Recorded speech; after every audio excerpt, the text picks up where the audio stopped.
I am going through a property right now where I'm trying to decide what I should do with it, how I should tap into the equity of this property. And so that's what kind of inspired this video for me to go back, recap all of the options that I have available to me.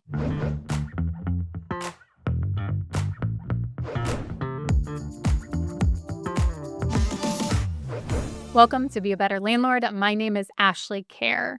Do you have a property that has some equity sitting in it, but you're not sure how to tap into that besides having it as a line item on your net worth statement? We're going to go over some of the ways you can take advantage of that equity that you have sitting in a property, whether it be your primary residence, an investment property, or maybe even a second home. If you're not already, make sure you are subscribed to our YouTube channel at TurboTenant. And if you've been enjoying these Be a Better Landlord videos, make sure to like this video and comment below if there's anything that you want to learn about or hear more about. Okay, so we're going to go over a couple options today if you have equity sitting in your home. The first one is going to be doing a simple refinance on your property. You can do a cash out refinance, where if you already have an existing mortgage on the property, or maybe you don't, you'll go to the bank, you'll go to a lender, and you already own this property to do your refinance. And so they'll go and they'll do an appraisal on the property and say your property appraised at 500,000. We're willing to lend you up to 80%, which is typical of that. And that would be your new mortgage. You take that cash, you can do whatever you want with it, okay? Sometimes I've had them ask, what do you intend to use the cash for? Are you adding value to the property or things like that? But traditionally, once you get the money, you can do whatever you want with it. Okay, so doing a cash out refinance. I recommend going to small local banks and in your area that the property is and finding out what options they have available for loans and what their current rates are. Shop, shop, shop around, okay? You're going to want to see what each bank, which lenders, what brokers, what they're currently able to offer for you because even just a quarter percentage of a point can actually make a big difference in your mortgage payment, especially if it's for a large amount of money that you're going to refinance on this property. Okay, your next option is to sell it. Get rid of it and take your money and run. Two reasons people don't really want to do that right now. Actually, three reasons we're going to go with. One, it's a buyer's market. It's not a great time to sell a property in not all markets, but most markets. Also, if you have a really low interest rate that's like 2 or 3%, you don't want to sell the property because you want to hold on to that interest rate. And then three, you don't want to pay taxes on the huge gain from selling that property. This property has been your primary residence for the last 2 years and you've lived there, or the last 2 of the last 5 years. You have no problem. You can sell it and you won't pay any taxes on that. But if it has been an investment property or you haven't lived there for that time period, then you will have to pay taxes on the sale, the gain of the sale from that property. So one thing you can do to avoid that if you do decide you want to offload the property is do a 1031 exchange. So they call it a tax loophole, but it's a legal strategy where you defer your taxes. So you sell a property and you take the money that you have made from the sale of that property and you put it into the purchase of another property. And you don't have to pay taxes on that gain because you're investing it into another property and basically you're just deferring it. So, whenever you decide to sell that second property, you would pay taxes or you can continue to 1031 exchange and defer, defer, defer until you die. So that is also an option if there is another type of property you want to get into. And a lot of investors call that kind of like the stack method. So you start out small, you start with the property, you add value to it, you let it appreciate, and then you 1031 exchange into something bigger. Same thing. Next couple of years, 1031 exchange into something bigger. Okay.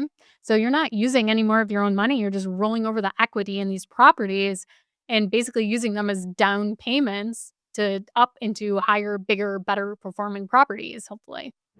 Now, another option is a home equity line of credit. And this is very typical if it's your primary residence, a lot easier to get. I'm actually getting one on my primary right now, line of credit, because they had a really nice introductory rate. I have some equity sitting in my property and I'm getting the line of credit.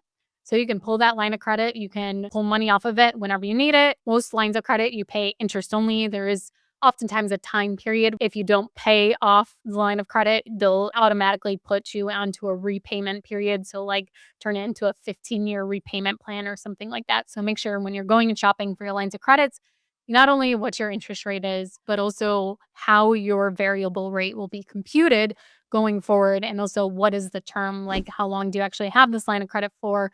Is there a time when they can make it callable where whatever is owed you have to pay into the line will go into repayment terms, things like that. So make sure that's all very clear to you as to what happens down the road with that line of credit.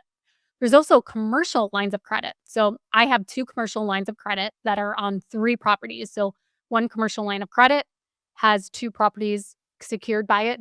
Those 2 properties are the collateral, and then another property has 1 line of credit.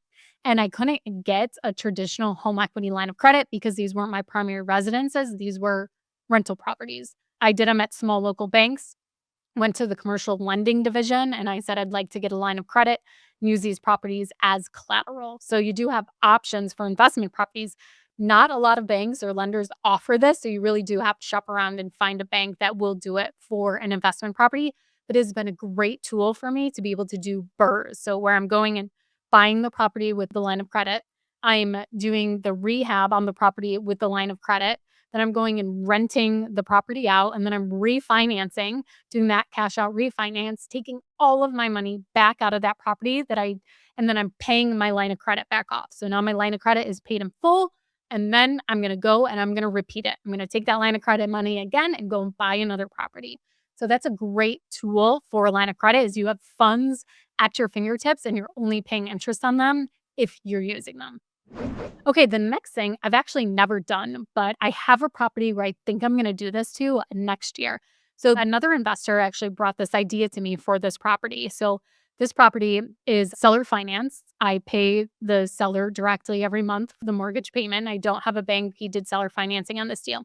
Well, I still have one commercial unit to completely renovate. I bought this property knowing it could perform with just the residential units. We renovated all of the residential units, and now our seller financing is up in 2 years. So in a year, I want to start the commercial building. I want to go ahead and rehab that part of it and then go and refinance with the bank, pull my money back out from that rehab and pay off the seller financing. So what someone proposed that I do is actually go to a private money lender and get lending for the rehab.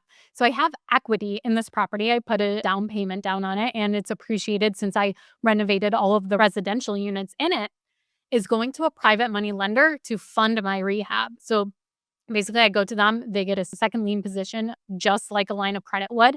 And this private lender is going to ahead and fund me the money. And he said, this is a great opportunity because this property is already operating and it's already profitable. And all you're doing is taking their money to add more income, add more value to the property. And it's almost like a great investment. So obviously, you have to find a private money lender who's going to be comfortable with second lien position. But it is an option to pitch to people that this isn't just a property that you just bought that's just being rehabbed, doesn't have any income already.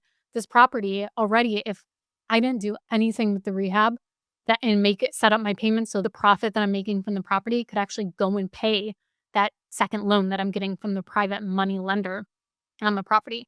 So that's just another way that you can get creative with tapping into equity in a property. Okay, and then the last thing I want to go over is something my business partner actually did. He had a couple paid off duplexes and he wanted to go and buy 5 franchise businesses. Okay. So he went and got an SBA loan through a national bank and they said, unfortunately, we need some collateral. You're buying the business and there wasn't really any assets coming with the business and they wanted more collateral because his personal income wasn't high enough, things like that.